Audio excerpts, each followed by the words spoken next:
Welcome back guys to another explanation of sequence। तो chapter की शुरुआत होती है। शाशु 2 कदम पीछे होकर उस बंदे के अटैक से बच जाता है और अपनी स्पीड से उस बंदे के पीछे आकर एक जोर से पंच मारकर उस बंदे को नॉकडाउन कर देता है। तभी उसी का साथी शाशु पे गन पॉइंट कर देता है, लेकिन तभी एक गोली उसके सिर के आर पार हो जाती है और वो बंदा शाशु के जितने भी आसपास बंदे होते हैं उन्हें मार देता है और हमें दिखाया जाता है वो और कोई नहीं यांग शाओजिन होती है। गाइस, मैं आपको एक पिछले चैप्टर की एक इम्पोर्टेंट बात बताना भूल गया कि ये वही यूनिवर्सिटी है जहां लीज की एक इम्पोर्टेंट रिसर्च है और लीज ने ही इस यूनिवर्सिटी को एक आर्मी बेस बना दिया है और जिन बंदों ने शाशु पे अभी हमला किया था वो भी इस रिसर्च को चुराने आए थे और इन्हीं बंदों ने ही ट्रक को यूनिवर्सिटी के गेट पे फटवा दिया था। So back to the chapter. Scene shift होता है ली शैतान पर। वो कुछ बंदों से कह रहा होता है, पता है सबसे चमत्कारी बात क्या है हिप्नोटिज्म की, कि वो लोगों को अपने वश में कर सकता है।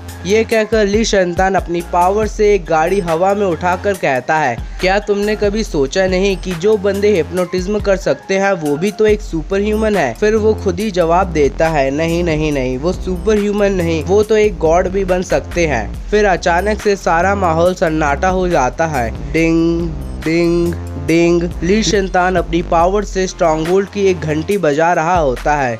घंटी की आवाज शाशु और शाओजिन भी सुनते हैं और वो सोचते हैं अब इतनी समय कौन स्ट्रॉन्गहोल्ड की घंटी बजा रहा है। गाइस, घंटी बजाने का मतलब एक बड़ा खतरा उनकी तरफ बढ़ रहा है। और दूसरी साइड ली शैतान कहता है खेल शुरू होता है अब, और हमें पता चलता है उसने सारे बंदों को अपने वश में कर लिया होता है और वो सारे बंदे यूनिवर्सिटी की तरफ बढ़ने लगते हैं। आज रात लीज का अनाथ बच्चा अपने पेरेंट्स को गिफ्ट्स देगा। यांग शाओजिन उन लोगों को देखकर समझ जाती है कि ये काम डेविल स्पीच कर रहा है। तभी वो सारे बंदे अचानक से उस यूनिवर्सिटी की तरफ दौड़ने लगते हैं। ये देखकर लीज के सोल्जर्स कहते हैं ये क्या चल रहा है। दूसरा सोल्जर कहता है ऊपर गोली चलाओ, हम सिटीजन को चोट नहीं पहुंचा सकते। वो सोल्जर हवा में गोली चलाता है लेकिन उन बंदों पे कुछ फर्क नहीं पड़ता, वो बस उस यूनिवर्सिटी की तरफ दौड़े जा रहे होते हैं। ये देखकर वही सोल्जर कहता है बहुत इंतजार कर लिया, ओपन फायर कर दो। ये सुनकर वो सोल्जर्स गन एम करते हैं और धड़ाधड़ उन मासूम लोगों को मारने लगते हैं, लेकिन वो लोग आगे बढ़ रहे होते हैं। शाशु उन बेकाबू हुए लोगों को देखकर सोचता है ये लोग तो पूरी तरह से पागल हो चुके हैं। तभी कोई मैनहोल का ढक्कन खोलने की कोशिश करने लगता है, लेकिन शाशु ने उस पे पैर रखा होता है, जिसे देखकर अंदर से बंदा बोलता है इन लीज वालों ने तो ढक्कन भी सील कर दिए।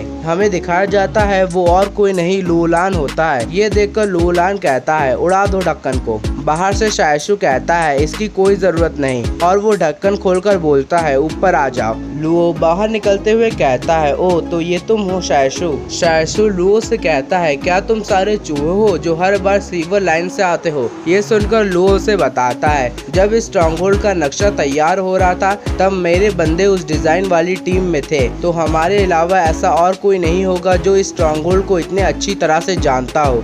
शाशु उससे पूछता है क्या तुम भी उस यूनिवर्सिटी के कैंपस पर हमला करने वाले हो। ऑफ कोर्स सभी को जानना है कि लीज ऐसा कौन सा खजाना प्रोटेक्ट कर रहे हैं। शाशु बोलता है तुम्हें उस खजाने के बारे में पता भी नहीं है, तब भी तुम अपना इतना पैसा खर्च कर रहे हो। ये सुनकर लो बोलता है हमें बस इतना पता है कि वो एक नैनो मशीन है। वीडियो पसंद आई हो तो लाइक शेयर सब्सक्राइब जरूर करिए।